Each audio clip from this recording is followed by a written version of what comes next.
안녕하세요. 서인입니다.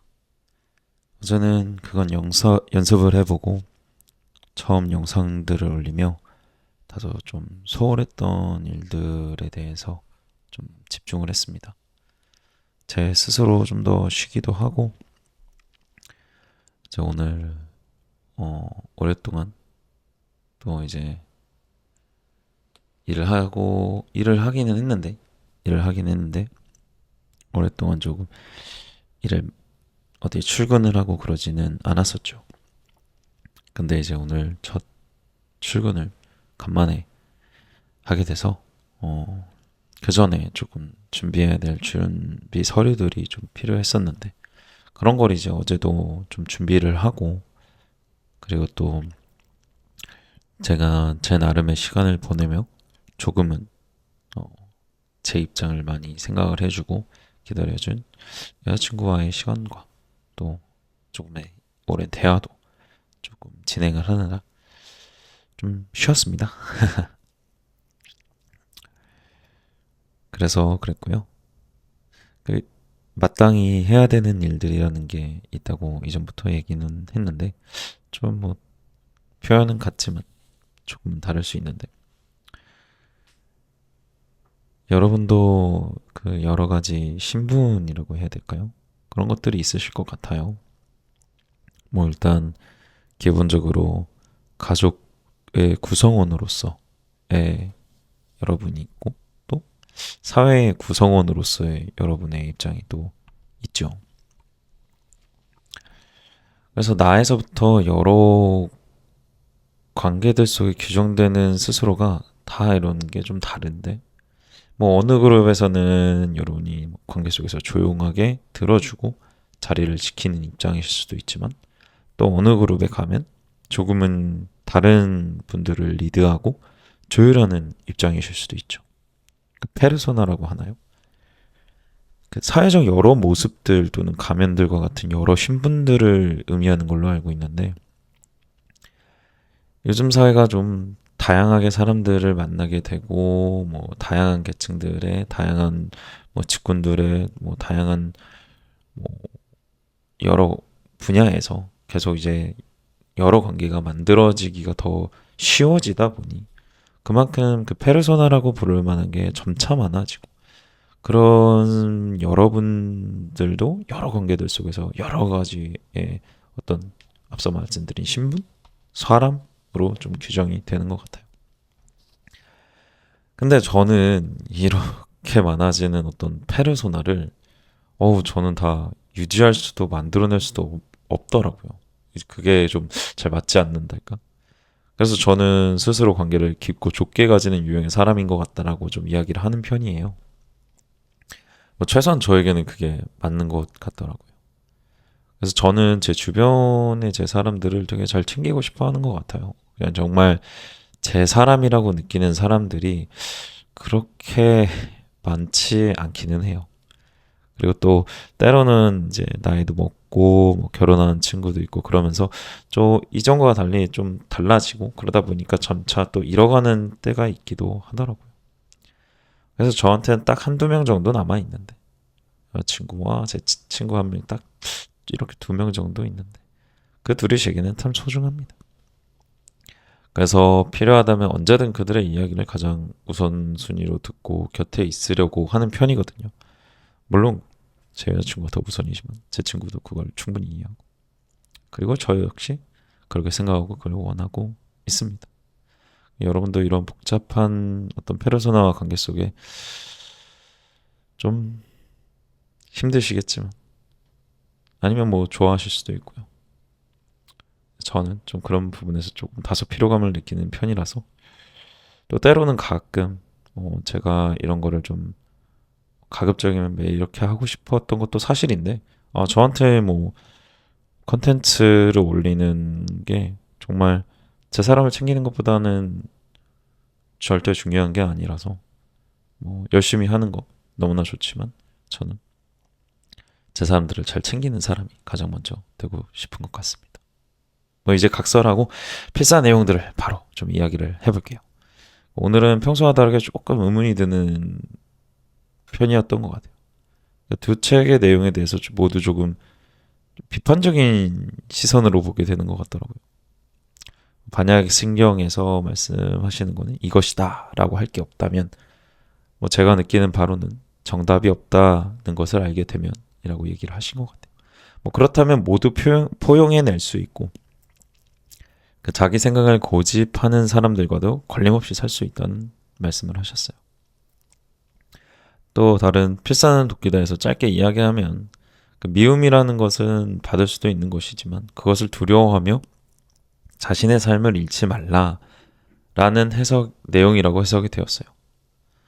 뭐 두 내용 모두 좋은 내용을 담고 있으면은 이견이 없습니다.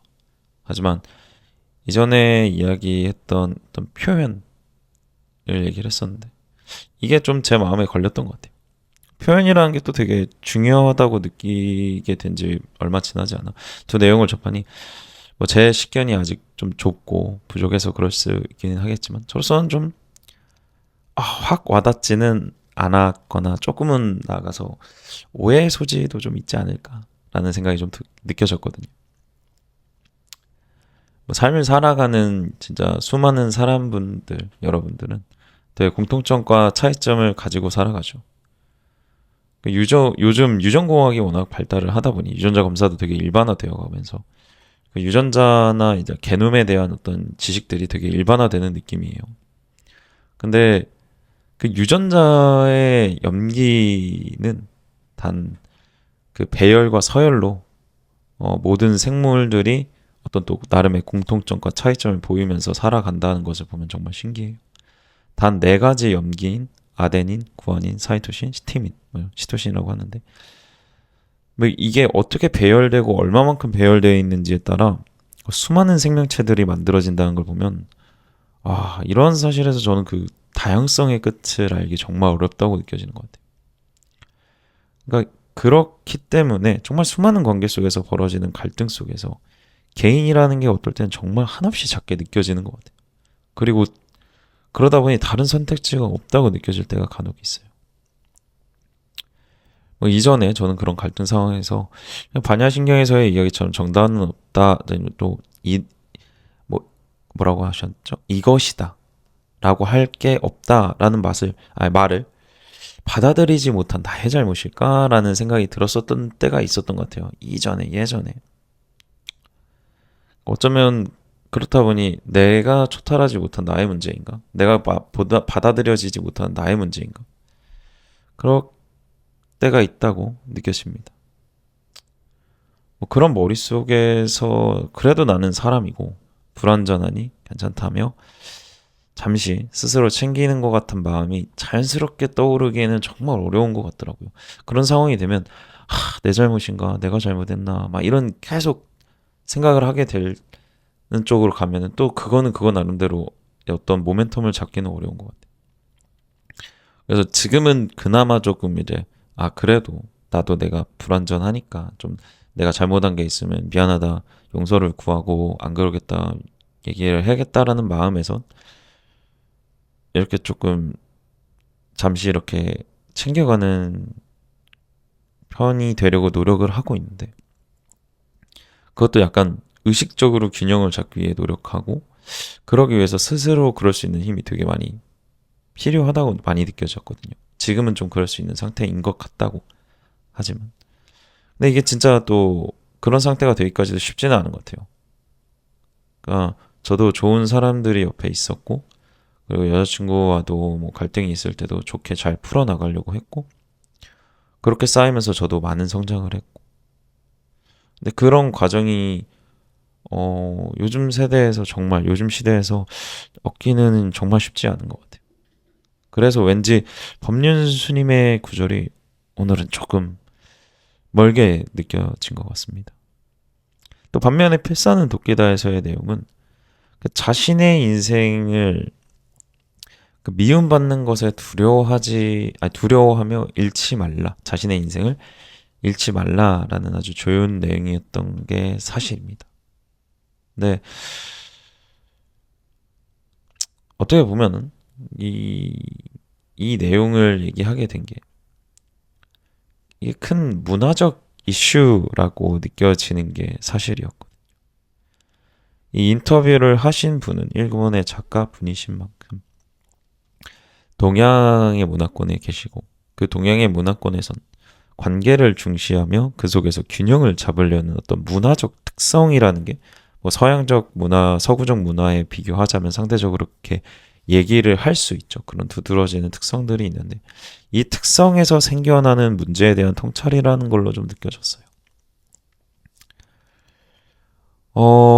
실제로 제가 조금은 주변 사람들의 눈치를 좀 보지 않는 편이었고, 그래서 그런 걸 통해서 저가 좀 주변 사람들의 이해를 잘 못하는 기행적인 결정들을 한다고 말씀드린 바가 있었는데, 어느 정도는 그 앞서 말한 이 작가분의 말을 살아가며 다소 조금 이해를 했고, 뭐 저도 어떻게 보면 이러한 말들을 어떻게 무의식적으로 접했기 때문에 뭐 제 삶에 좀 채용을 하려고 했던 것 같기는 한데, 어쨌든 살아가면서 이해를 하고 실천하며 경험한 것들이라고 생각을 해요.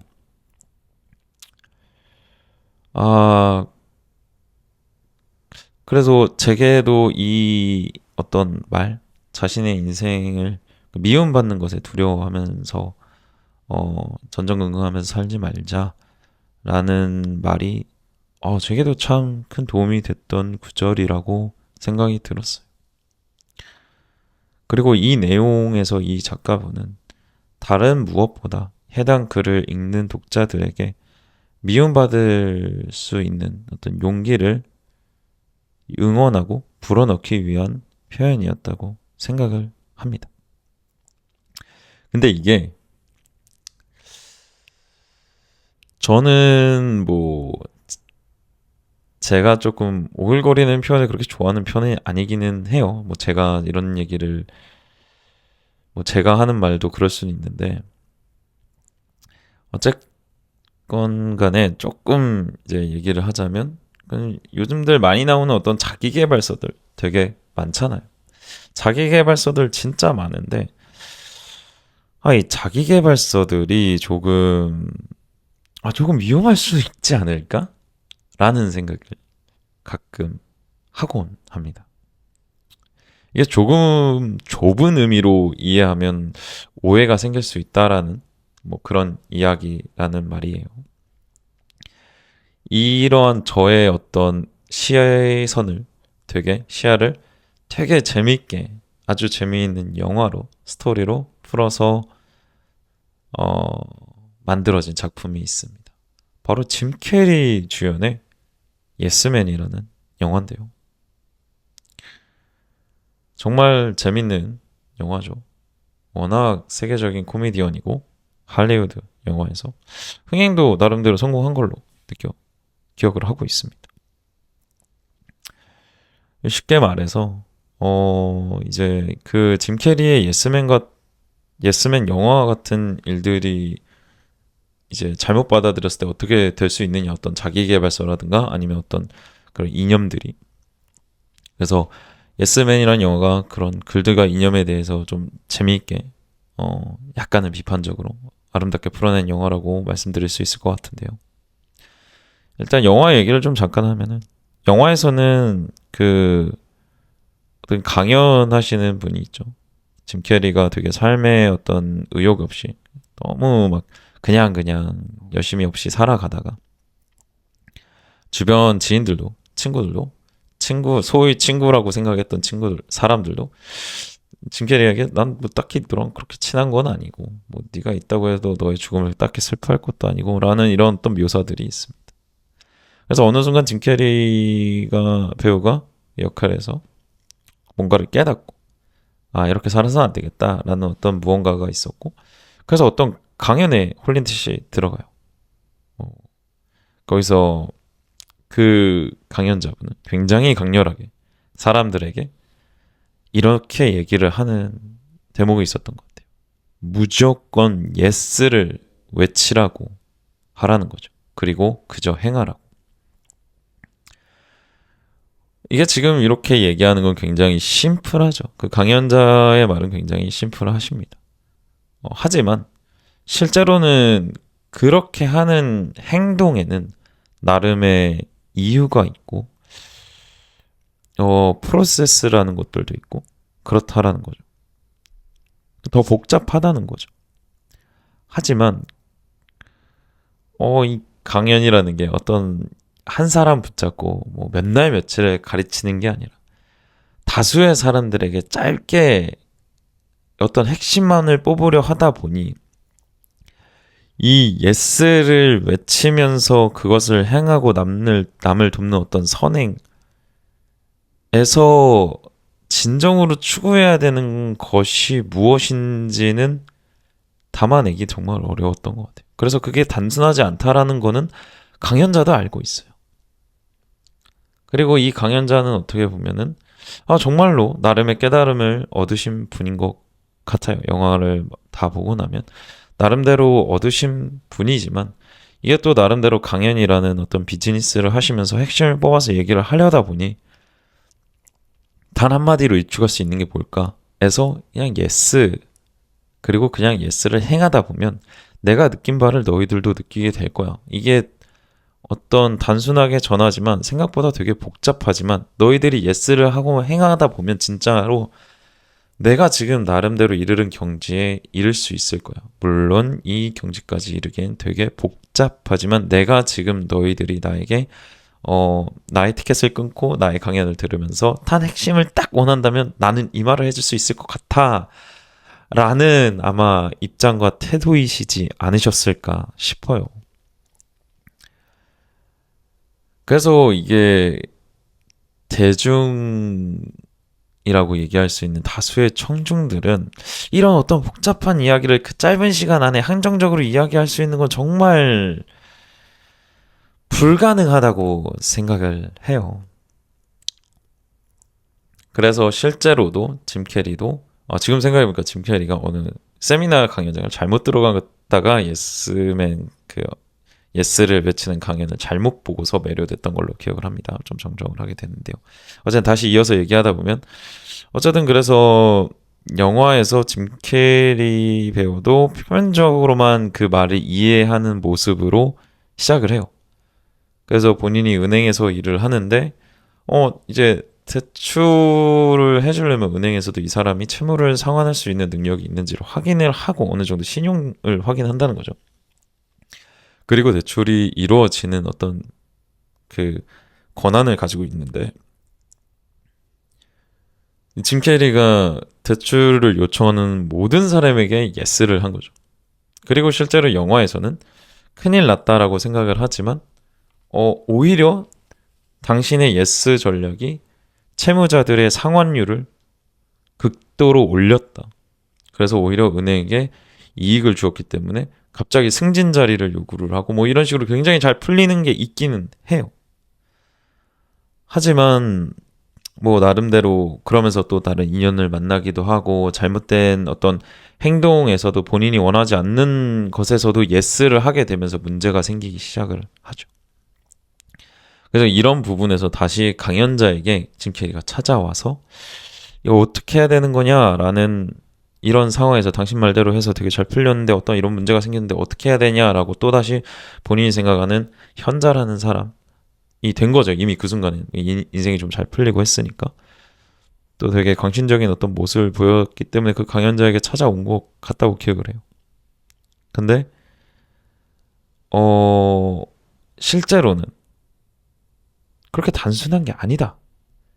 거기서 네가 추구해야 될 게 진정으로 추구해야 될 게 뭐가 따로 있다. 단순히 예스만 하라는 게 아니다. 무조건적인 예스를 하라고 했지만 내가 말하는 뜻은 그런 게 아니다. 라고 조금 이야기를 하는 부분이 있으면서 좀 더 심오한 얘기를 잠시 하게 되는 부분이 있던 걸로 기억을 해요.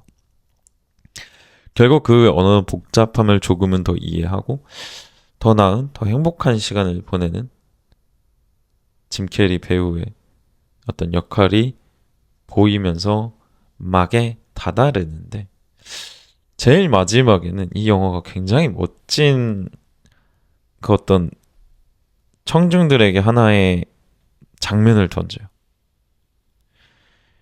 본인이 경험해온 어떤 표면적으로만의 예스를 무조건적인 예스와 그거를 행하는 어떤 이데올로기라고 해야 되나? 아이디어라고 해야 되나요? 아이디어를 따랐을 때 생긴 어떤 사이드 이펙트죠. 부작용을 강연자에게도 그게 작지 않다라는 어떤 내용을 얘기를 하는 모습인 것 같아요.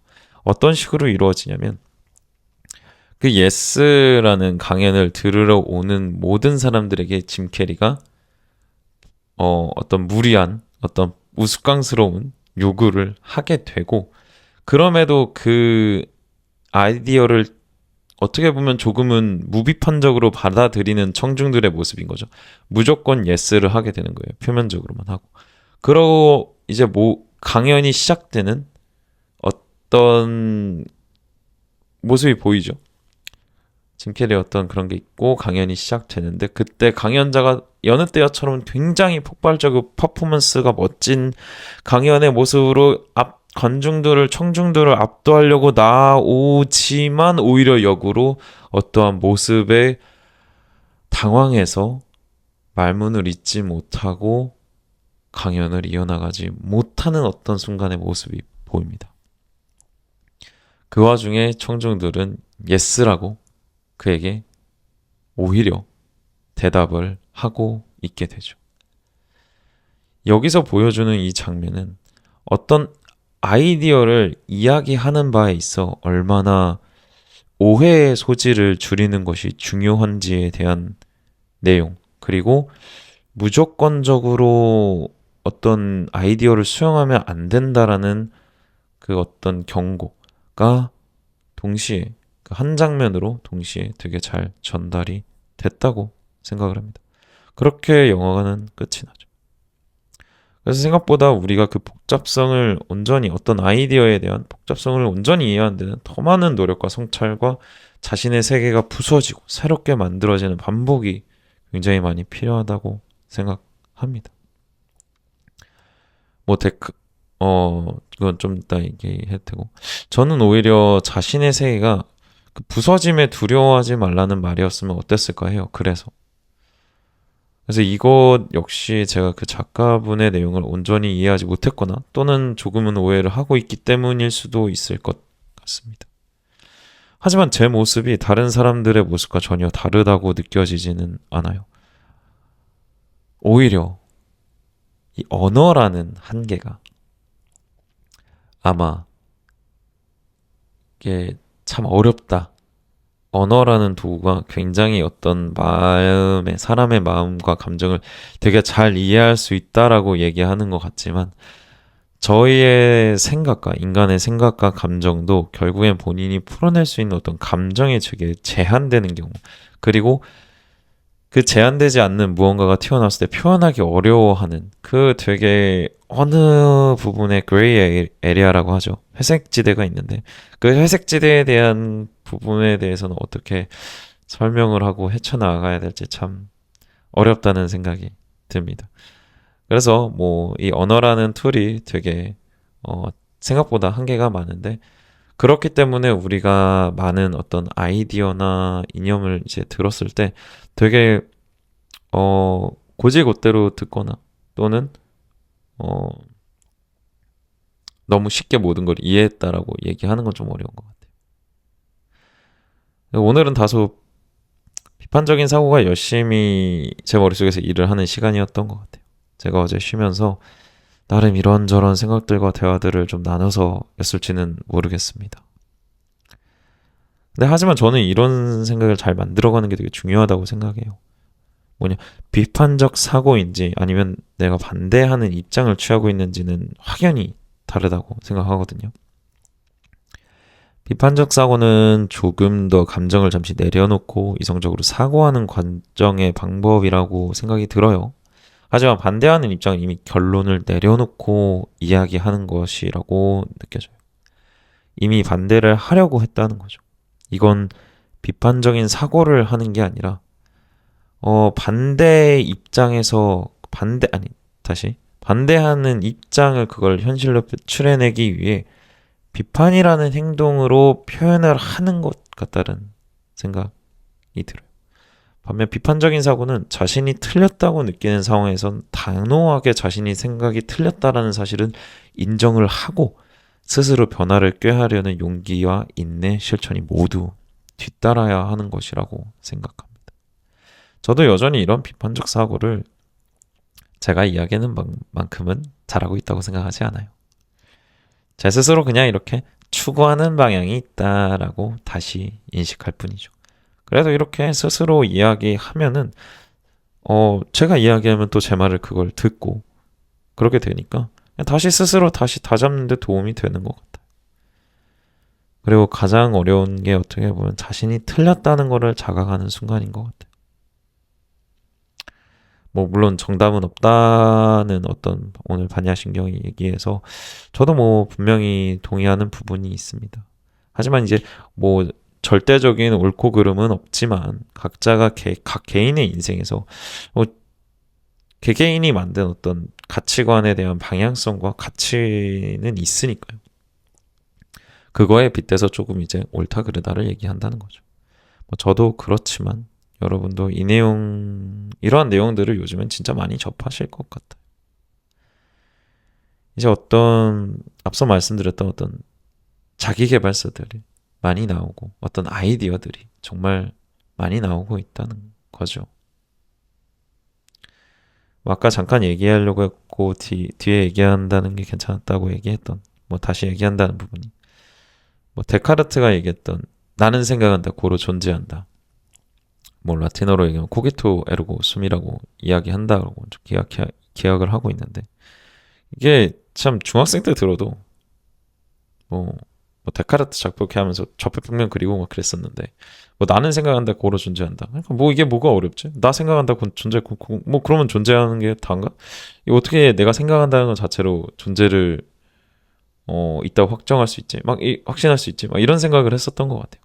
뭐 여전히 어떻게 보면 다시 또 읽어봐야 될 것 같아. 이 데카르트가 말했던 코기토의 의로고솜을 온전히 잠시나마 일시적으로나마 이해를 했다고 생각한 적이 있었는데 다시 좀 읽어봐야 될 것 같고 뭐 어쨌든 생각보다 이 어떤 철학자들의 명언이 왜 나왔고 왜 그러한 표현으로 굳혀졌고 우리들에게 구정이 되고 전승이 되었는지는 생각보다 단순하지는 않다는 것 같아요. 그래서 되게 비판적인 사고로 잘 봐야 된다는 거죠. 근데 이런 비판적인 사고도 각 개인의 비판적인 사고라는 것이 또 있죠. 그래서 뭐 진짜 요즘에 이런 어떤 아이디어들을 많이 접하시게 되는데 그러다 보면은 스스로 내가 틀렸나? 라는 생각이 들거나 아니면 그냥 좀 그 사람 말하는 거 난 그냥 그 사람 좀 아닌 것 같아. 그냥 좀 별로야. 라는 결론을 내리기가 좀 많이 쉬워진 것 같아요. 그만큼 양이 많아져서 그런지. 근데 또 그것을 또 반대하기도 어려운 게 막 내가 틀렸나라고 싶은 이유는 또 그 어떤 아이디어에 대한 이야기를 뒷받침하는 전문적인 내용들이 또 가지고 나와지면 되게 신빙성 있게 느껴지고 또 반대되는 또 내용들도 많다 보니까 또 어떤 아이디어들이 이렇게 많고 어떻게 보면 그 아이들이 되게 좋은 아이디어들일 수도 있지만 또 너무 아닐 수도 있고 이게 참 판별이 어려워지는 그런 상황도 있기 마련인 것 같아요. 요즘 세상이. 그래서 참 어려워진 것 같고. 근데 제가 오늘 이런 얘기들을 하면서 여러분들 혹시나 이거를 듣고 있으신 실만한 분들에게 그나마 좀 말씀드리고 싶은 좀 복잡한 얘기들을 계속 했는데 딱 간단하게 저도 이제 제가 말한 것에 오류를 또 범하고 있을 수 있겠지만 좀 짧게 말씀드리자면 이러한 정보와 주장과 아이디어가 범람하는 이 세상 속에서도 여러분들은 여러분 자신만의 배를 모는 항해자이신 것 같아요. 그리고 밤하늘에도 자신이 쫓고자 하는 별들은 또 다 다르니까 자신만의 별을 보시고 자신의 방향을 읽어 나아가시길 바라는 바입니다. 결국엔 이런 어떤 많은 것들이 있고 많은 주장들이 있지만 뭐 정답은 없다는 어떤 법륜 신임의 말이랑 맞닿아 있을 수도 있긴 하겠습니다. 이러하다, 이것이다 라는 거는 없는 것 저도 참 동의하는 부분이에요. 다만 그것으로 모든 게 해결되지는 않을 것 같아요. 모든 거를 원만하게 관계가 이루어지진 않을 거라는 걸 알고 있죠. 자, 뭐 비판적으로 사고해서 말씀을 드렸지만 어떻게 보면 필사서 오늘 필사한 내용들을 그대로 다시 여러분들께 말씀드린다는 어떤 생각이 갑자기 들었는데 참 어떻게 보니 잠깐 부끄럽네요. 어쨌든 그래서 자신만의 방향을 이 범람하는 세계 속에서 잘 찾아가시면서 행복하시면 좋을 것 같습니다. 지금까지 서윤이었습니다.